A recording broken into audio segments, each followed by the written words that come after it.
The House Committee on the Judiciary is introducing 2 articles of impeachment. The first article is for abuse of power. Why do they continue to pursue impeachment like this?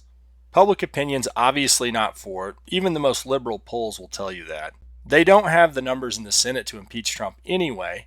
The articles they drafted are so generic that you could accuse any president of abuse of power. This could be truly disastrous for Democrats in the House who are in states that Trump won in 2016. Just ask Abigail Spanberger how her constituents feel. The allegations against the president are incredibly serious. The allegation is credible bullshit. It's crap. It's crap. No one has dispelled or attempted to dispel or provide evidence that would exonerate the president. He hasn't done nothing. He hasn't done anything wrong. He hasn't done nothing. Y'all have been trying to impeach this man since he got elected. I know that the obvious answer as to why they continue to pursue this ridiculous impeachment racket is that they can't beat Trump in November and they know it, which at this point seems to be set in stone. But there's a much deeper reason, and by the end of this video, you're going to understand why people like Al Green are willing to say stuff like this. But I would also say this for your viewers, for edification purposes. A president can be impeached more than once. And when the president has committed additional offenses, and my suspicion is that he will, we can take those before the Senate.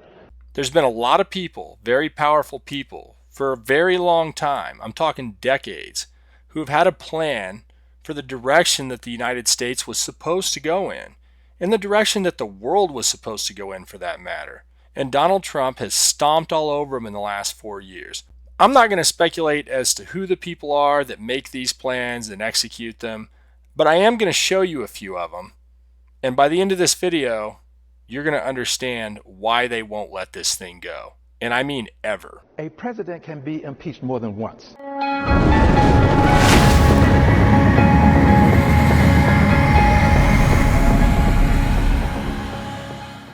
This is an historic moment. We have in this past year made great progress in ending the long era of conflict and Cold War. We have before us the opportunity to forge for ourselves and for future generations a new world order.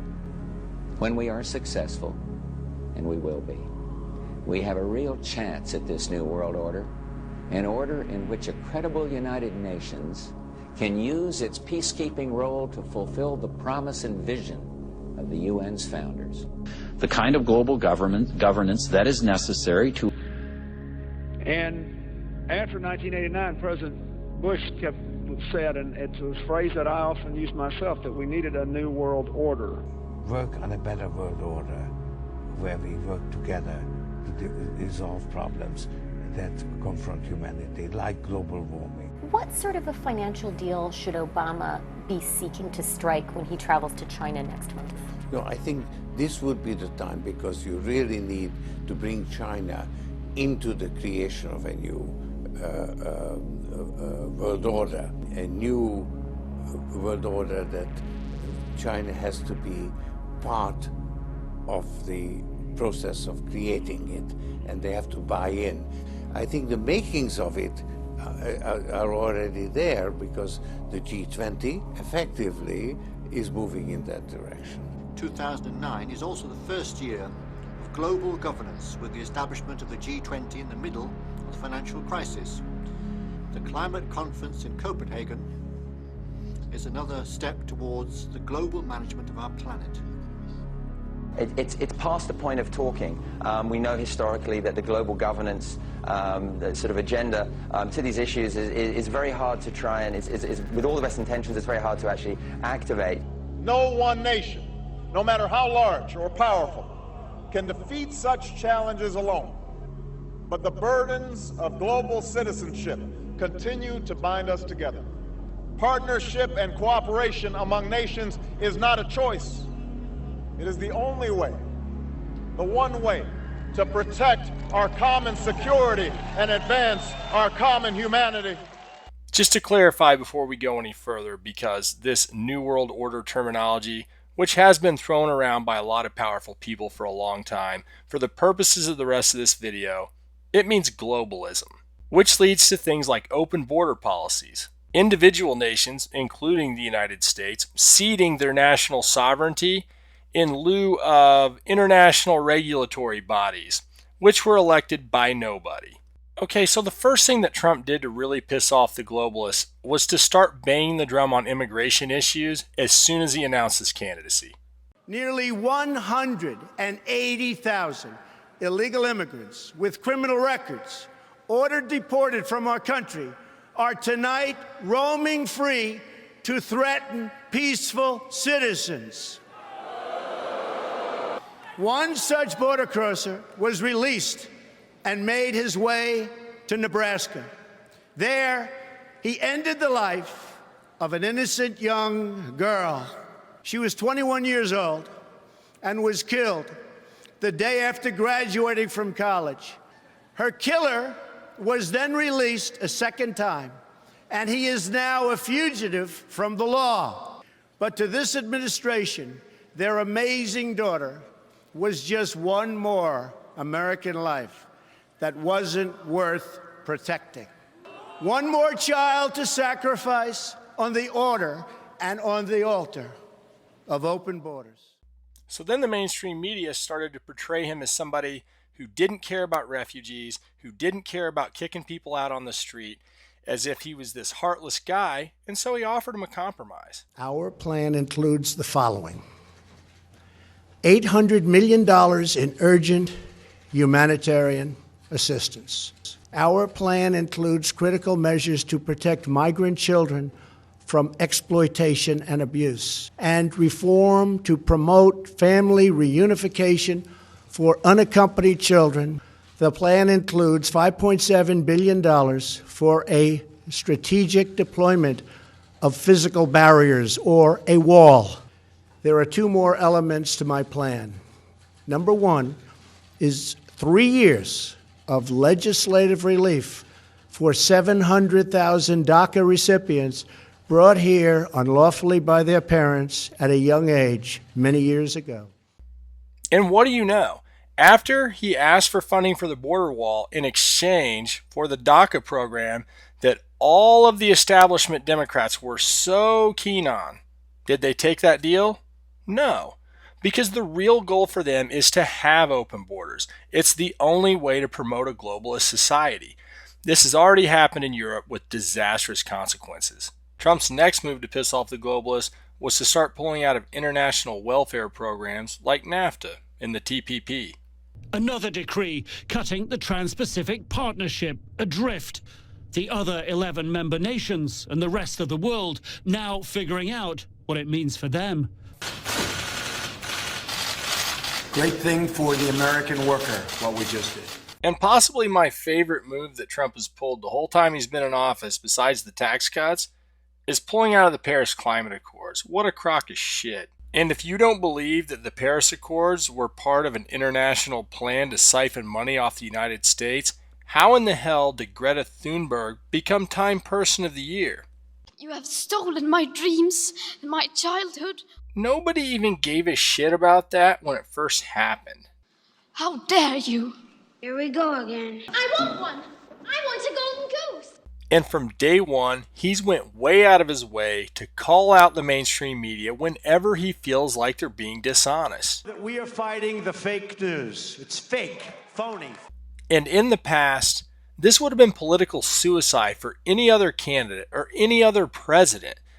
Politicians live in fear of the media every single day, trust me. A few days ago, I called the fake news the enemy of the people, and they are. They are the enemy of the people. And probably the most impressive thing, or the thing that stands out the most that Trump's done differently than any other president in my lifetime, or that I've heard of since the end of World War II, is he's refused to invade another country based on split-second knee-jerk intelligence, and actually stopped to think about things and make a decision when his advisors were telling him to invade Syria because Bashar Assad had used chemical weapons on his own people. Turns out that wasn't true. 19 months ago, Washington was demanding that the U.S. government topple the Assad government completely. Must do it now.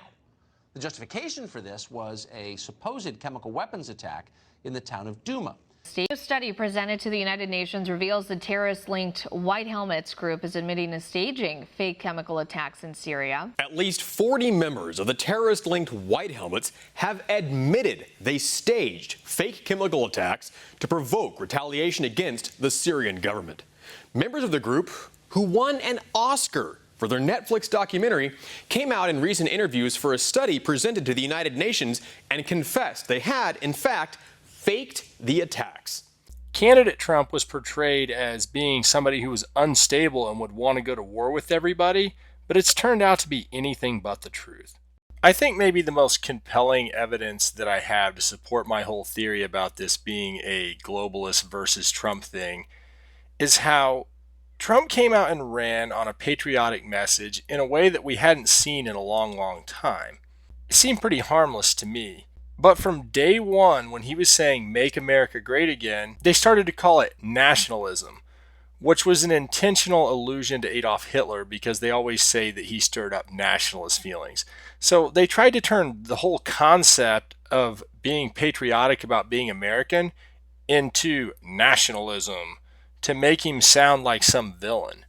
Each day since, we have gone forward with a clear vision and a righteous mission to make America great again for all Americans. I mean, even if you don't like the guy, I know he sounds like a jerk sometimes, that line at the State of the Union was pretty damn good. But you still heard the talk about nationalism after that. And to drive the point home about how much time, effort, money, blood, sweat, and tears went into all this globalism nonsense that Trump has been bashing to pieces, I give you Walter Cronkite, the most trusted man in America, who was on CBS Nightly News for 19 years, I believe. This is what Cronkite had to say when he was receiving an award for his globalist beliefs and activism. Norman Cousins Global Governance Award, Walter Cronkite. World government is the structure necessary for global justice. First priority of humankind in this difficult era is to establish an effective system of world law that will assure peace with justice among the peoples of all the world. Those of us who are living today can truly influence the future of civilization. We can influence whether our planet is going to live or die, whether it's going to drift into chaos and violence, or whether through a monumental educational and political effort, we will achieve a world of peace under a system of law where individual violators of that law are brought to justice. For how many thousands of years now have we humans been what we insist on calling civilized? And yet, in total contradiction, we also persist in the savage belief that we must occasionally at least settle our arguments by killing each other. Those advocates who work for world peace by urging a system of world law and order, world government, if you please, are called impractical dreamers. First, we Americans are going to have to yield up some of our sovereignty. That's going to be, to many, a bitter pill. It would take a lot of courage, a lot of faith, a lot of persuasion to them to come along with us on this necessity. Today, we must develop federal structures on a global level.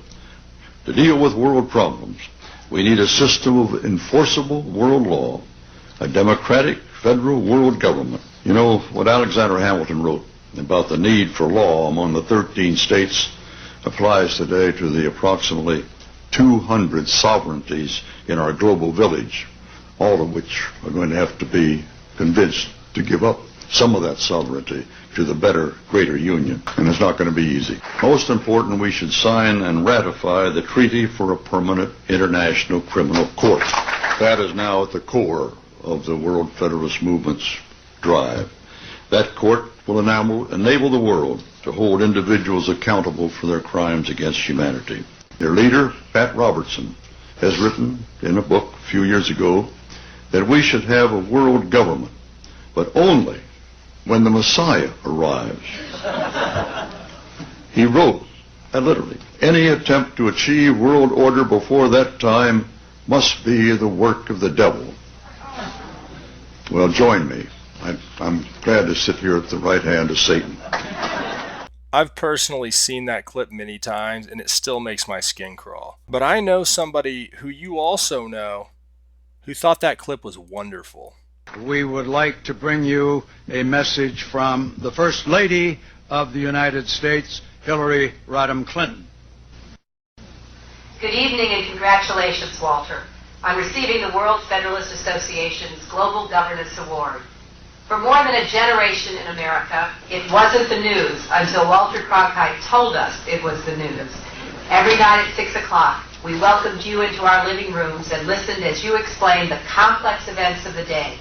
Whether it was the space race or the Vietnam War, presidential elections, or peace treaties, you were there, telling us in simple yet riveting prose what was happening.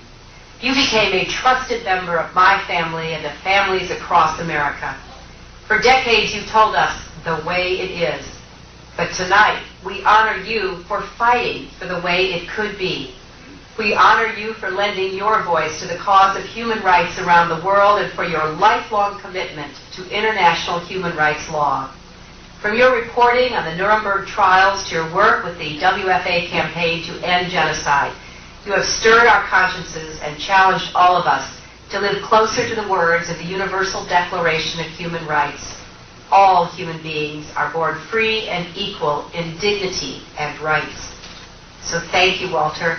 Thank you for inspiring all of us to build a more peaceful and just world. We are still listening to your every word. And with your continuing leadership, we can sail across these unnavigated seas into the 21st century. And there's no better captain I can imagine than you.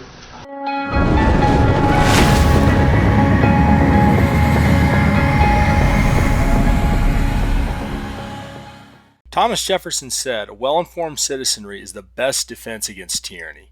And that's exactly why I make these videos. But I need your help, guys. It's absolutely crucial that you help me share the truth. Most platforms bury small independent channels like mine under pages and pages of videos from the corporate fake news channels. You can help spread the word by clicking the like button, subscribe, or sign up for my email newsletter, which is sent from my personal email address so that we can always keep in touch.